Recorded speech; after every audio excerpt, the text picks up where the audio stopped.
Hey everyone, it is Matt Weisfeld again with another live stream. See, you're going to be seeing a whole lot more live streams now with the current situation because I figure, again, you'll have plenty of time on your hands, so why not hear my voice? But again, not just to hear my voice, to learn some more about VPI and in general turntables and different methods and procedures in general. So, and again, all these videos after they're done live will be saved and put on our YouTube channel to look at later on if you miss it. This is actually responding to a question that I just saw in the VPI VPI group, in the I Love My VPI group, by Sarah, who apparently is getting Well Done Music Direct. I think I just saw Bess over there watching this, that Music Direct is sending out their one-step pulley as well as some albums, so good to hear that they're still open and getting things out there. But then came that question, but Matt, how hard is it to change the pulley? And there is a lot of confusion. Not confusion, I think just people getting concerned and worried and kind of making it out to be a little more difficult than it is to change a pulley. And I promise you, not that hard. Here's the things about the pulleys. The first is the ones that are difficult are the ones from back in this day. Oh, and you can see me. Hi. There's a picture of a TNT turntable. That pulley is back in the days of when we would press fit pulleys on, so that was a lot more difficult to get off. Since then, now we use set screws. There's usually 3, in some cases 2 in some of the earlier ones, but you can see right on the side here that we've got 1, 2, 3 set screws, and once you loosen that, you should be able to take it off. But then the other issue comes in the fact that the folks at VPI are really strong. If you looked at them, they're totally jacked, and everything they do is just, I'm just messing around. We just try to make it so it's tight and does the job, but every so often one maybe gets a little bit too tight as far as when it gets put on there. So I'm going to just use my Allen wrench. This is an Allen wrench. The size is escaping me at the moment, but this is an Allen wrench that comes standard with every VPI product, and I'm just going to go down here, and let's see if I can do this. Let's see. I'm just going to loosen.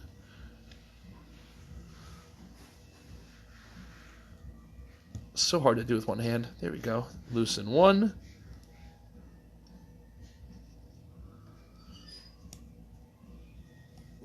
Try not to drop it.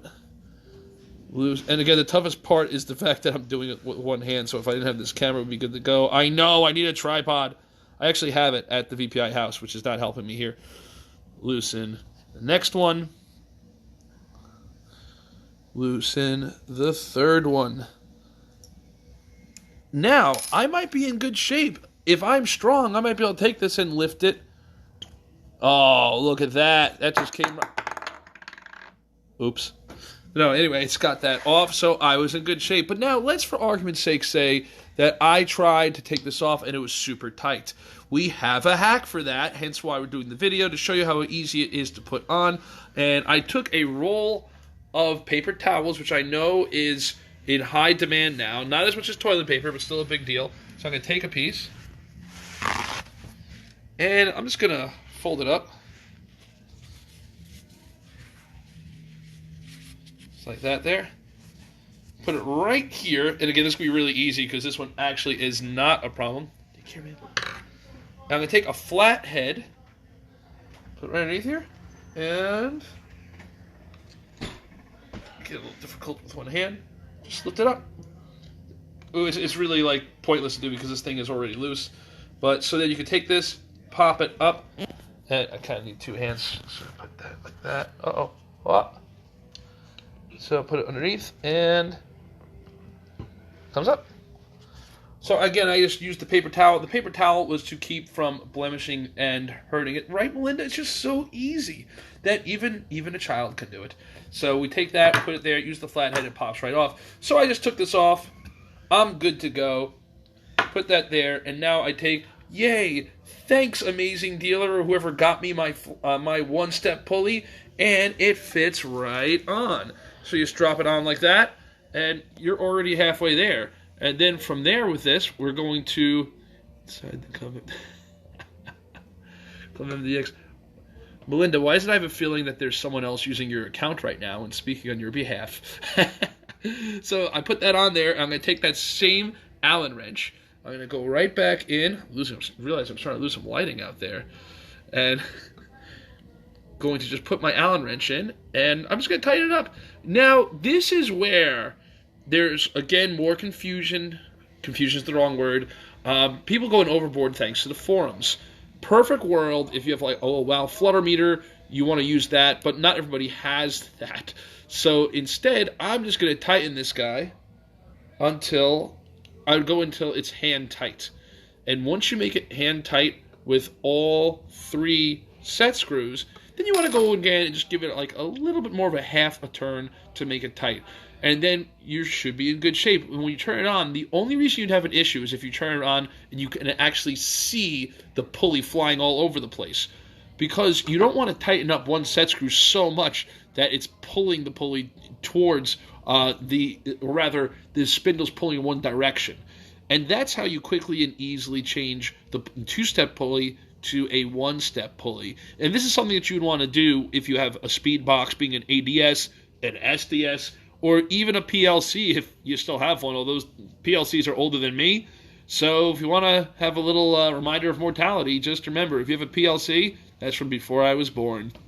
Anyway, that being said, everyone, this is Matt Weisfeld again with a quick quarantine Facebook Live fun moment over here. And again, for that question that I saw in the I Love My VPI turntable group, when you get that 1-step pulley, I believe it was Sarah, when you get that tomorrow from Music Direct, you can very easily just swap that pulley, pop this guy on here, and there's nothing difficult about it.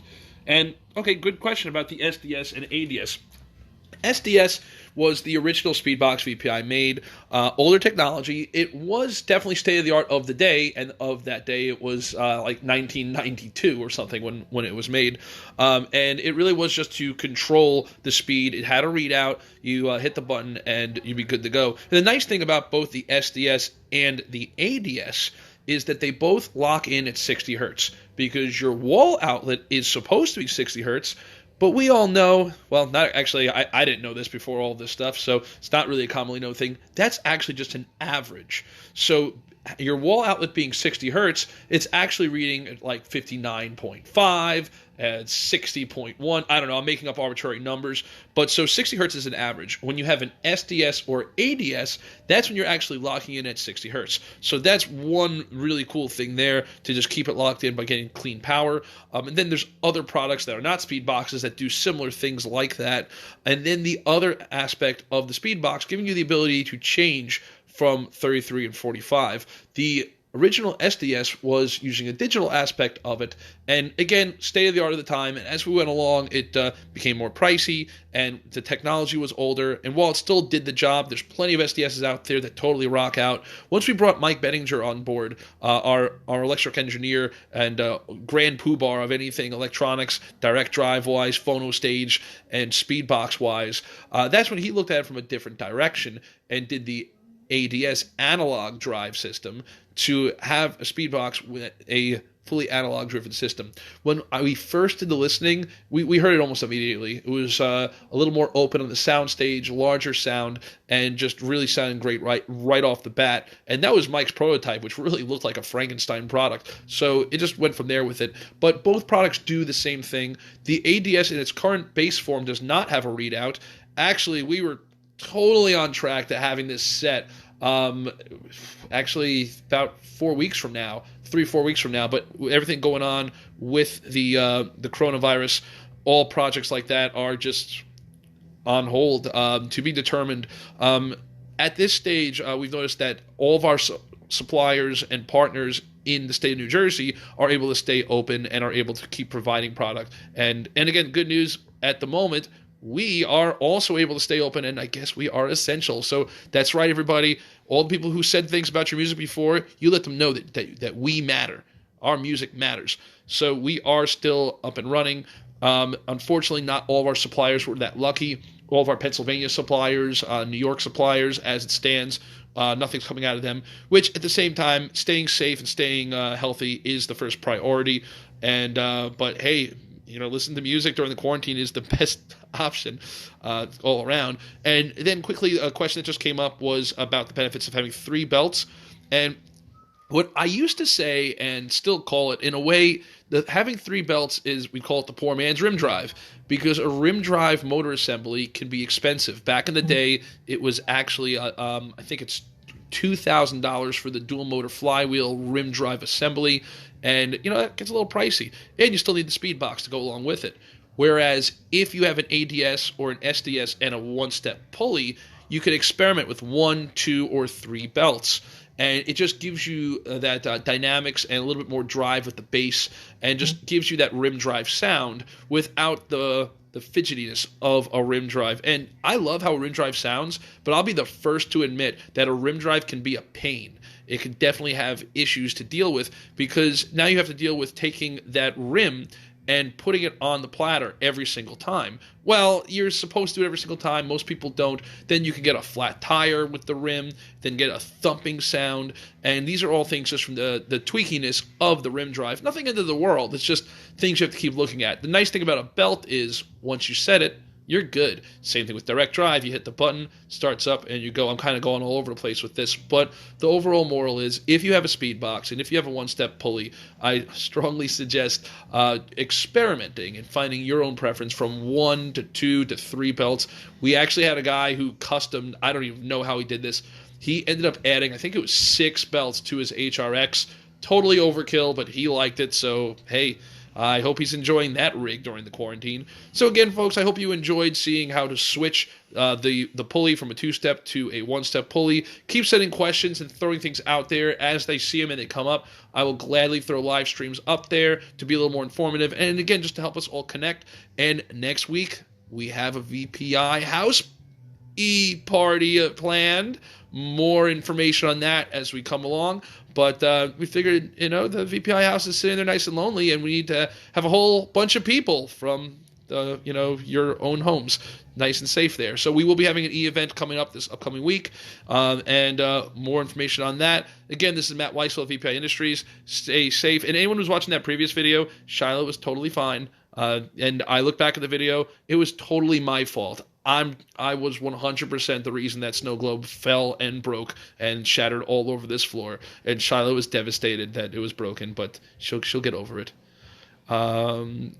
Yes, Paul Damaris asking a question. Hey, Matt, is it possible to add extra belts on the Classic 2? Yes, but again, still you will need a 1-step pulley. And technically you can add more belts on the 33 setting because there's enough room in it. If we take a closer look at this pulley, there is enough room to put the belt on there for the 2-step. For 33, you don't really have room. Let's see if I can get focused on this. There we go. There isn't really room to do it for the 45, so that is something that you can do. And again, this is Matt Weisfeld, VPI Industries. Hope everyone's staying safe and healthy, and I'll see you guys next time for the next live stream we'll be throwing out there. Take care.